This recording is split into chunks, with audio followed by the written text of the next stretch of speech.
Hi, can you tell me your name? Yes, Wallace Bembry. And can you tell me about your happiest memory or moment?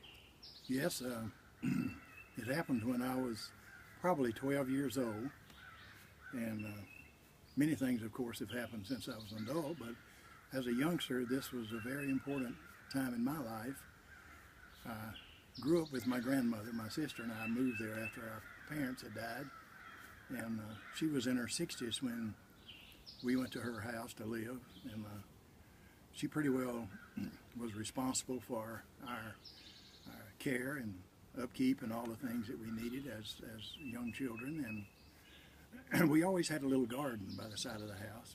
We had a big farm and a lot of mules and horses, and that was before the days of the tractors. So I spent a lot of time feeding the horses and feeding the mules, but never getting an opportunity to do anything with them. So we had planted the garden, and my grandmother and my uncle, who was a little older than I was responsible for plowing the garden. And he was away, and my grandmother was very anxious to get the garden plowed. So we brought out the mule and hooked her up, and I had no idea what she was going to do. And she said, I'm going to teach you how to plow. And I looked at the plow, and I looked at the mule, and I looked at her, and I said, I don't know if I can or not. And she said, well, first of all, you're going to try, and here's how you do it.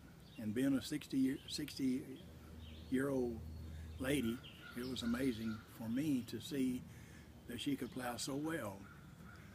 So I was given the job of not only controlling the horse or the mule, but handling the plow, because our vegetables were pretty important to us, and I didn't want to plow them up. So I probably stayed away from the vegetables probably a little too far the first round, but then after that I got the hang of it. She said, you got to put the plow handles down so your hips can help you control the plow, because you're not going to control it just with your arm. So we plowed a round or two, and it got pretty easy, and the longer I went, the happier I got, because I had learned to plow when I was a youngster, thanks to my grandmother. Well, thank you very much.